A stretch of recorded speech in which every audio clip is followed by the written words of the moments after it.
the SWAT team or military, that's going to support the idea of having smoke bomb infiltrators in school classrooms where it'd flood out the entire school and they wouldn't be able to see the students in order to shoot them, meaning the active shooter wouldn't be able to see. Because, I know this sounds bad, I hate to say this, secretly, the military wants to kill your children. And that's what they're designed to do. My grandfather said, no, you cannot join the military. And my father said, no, you may not join the military. He told me not to. My mother said, no, you may not join the Air Force. You may not. Because we don't represent that type of slaughter. Instead of joining the Air Force or the Marines or the Army or the Navy, I decided to join the theater, the circus. So everything that you're watching is performance art. I use words to create ideas in your head to provoke you and make you feel. So you have a feeling towards something, an opinion. Right now, I'm in an area that looks a lot like Mexico. Anyway, I think it's a good idea. You want to allow your children to run out of the school and smoke to be everywhere. And then the outside perimeter of the school would be surrounded by a thick, misty smoke bomb kind of thing where once they run across that line of smoke, then they're free. The active shooter would have to actually be on the other side of the smoke to get them.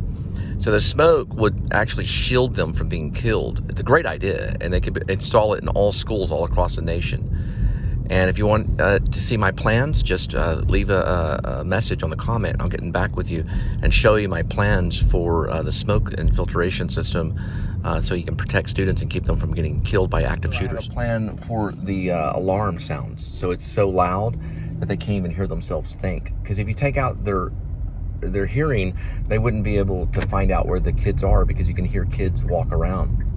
And if you take out their sight, which is the smoke, they wouldn't be able to know where to shoot. So they'd be so disoriented, they would be forced to just kind of give up. You know, it'd be so crazy. It would just be so confusing. You could even have like little holograms that appear that look like, like a kid running. So they would shoot at the wrong, kid. There would be holograms that would come up in the school. That's how techie it would be. So they would not be able to find out who's a real person and who's a hologram. All kinds of weird stuff would be going on. The active shooter would just be like, what in the world? And they just give up and drop their assault rifle. And just like a mongoose. Think of a mongoose and a snake. The mongoose goes like this in front of the snake.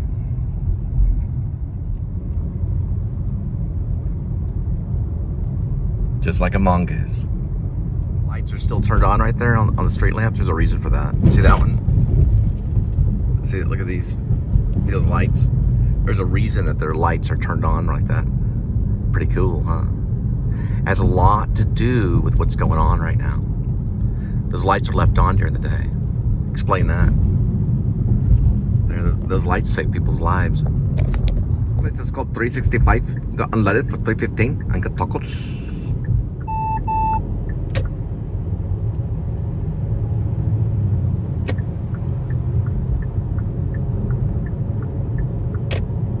Is if the police have to have the kids trapped in the school, they can create panic rooms. Now, Jodie Foster did a movie called Panic Room, and I'll probably post something about that, but they can have panic rooms inside the classrooms. So when it goes off, when the SHIT hits the fan and the active shooter arrives at the school, the smoke bombs are released and the panic rooms are open so the kids can come in and they can have cameras in the panic room. Then the panic room doors are sealed shut and they can't get them then. So they have an inner area, if you know what I mean. And that will help them. So they have panic rooms. Call the customer and arrange a drop-off location. Additional instructions are provided in the Dasher app.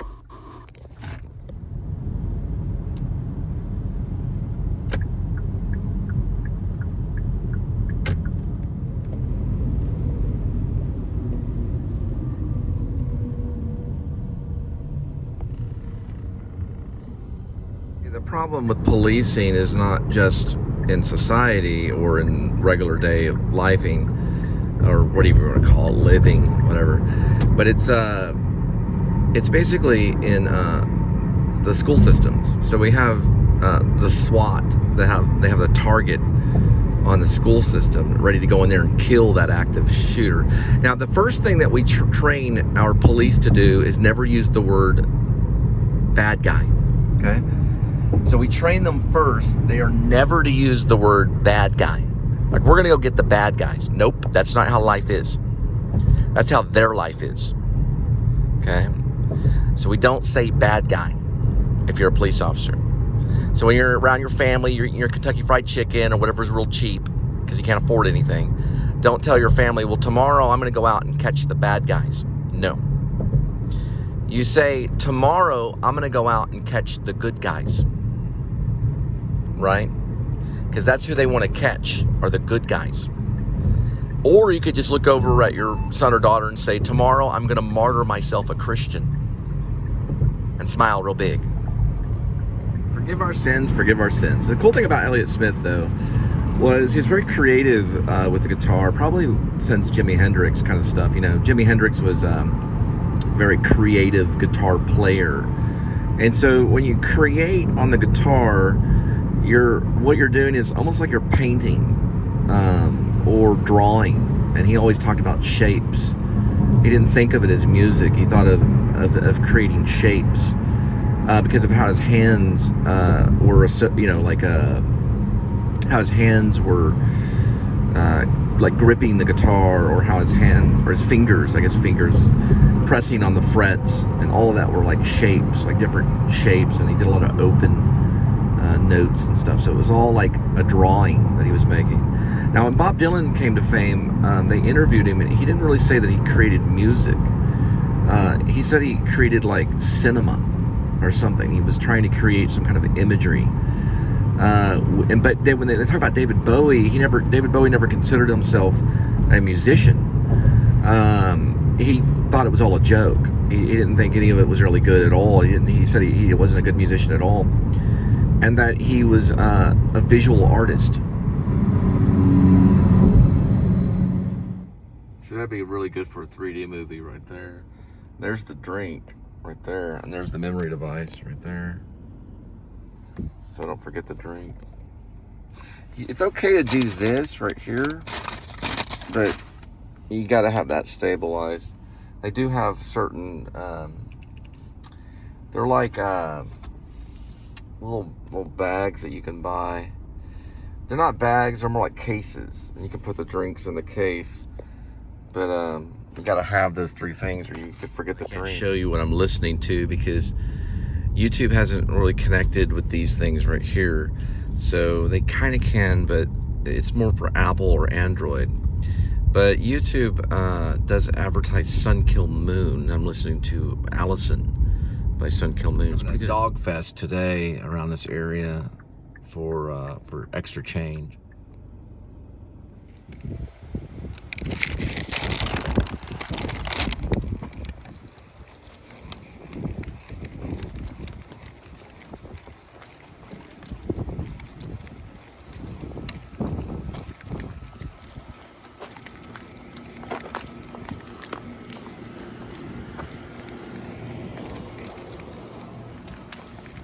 Oh, sorry about that.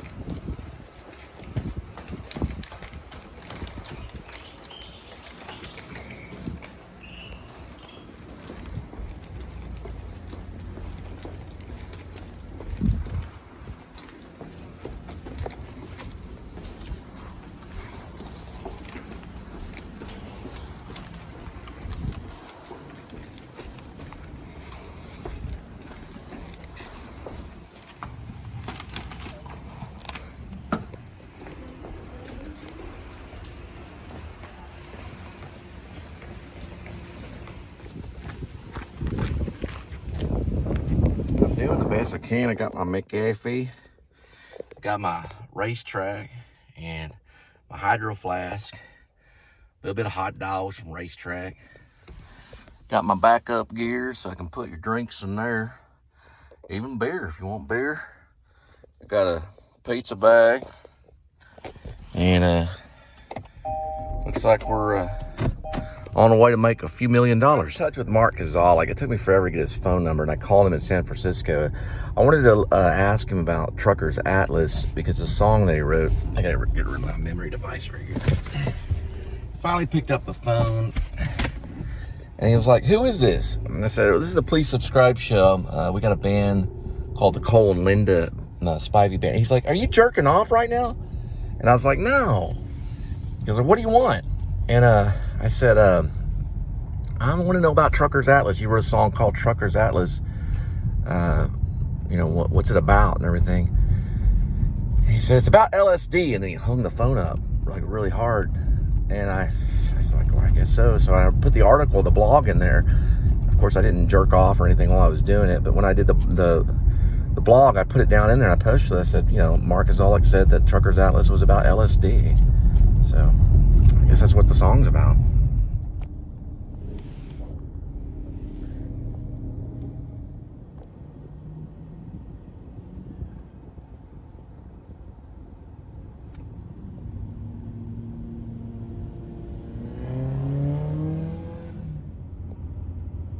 I was cleaning out my car and I found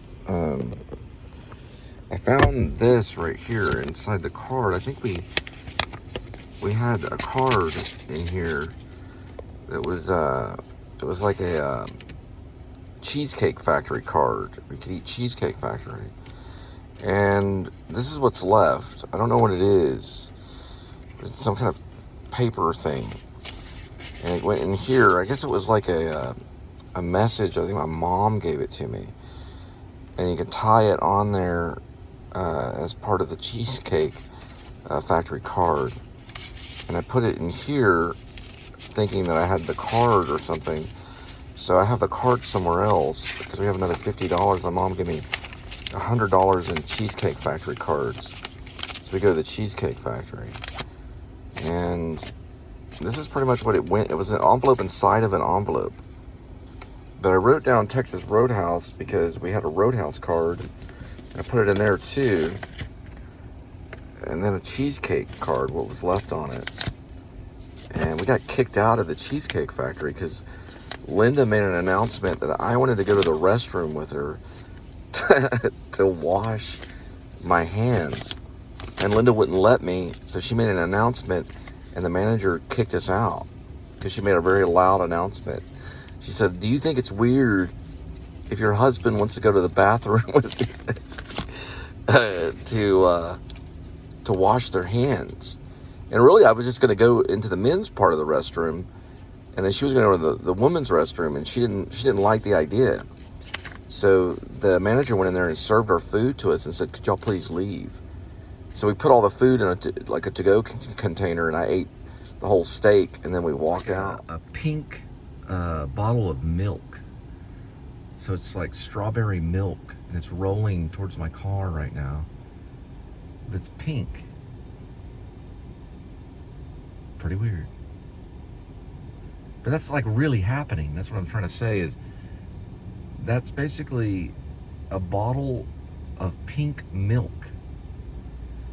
There it goes. Now it's rolling to someone else's car right now. Like, why? Is that some kind of message?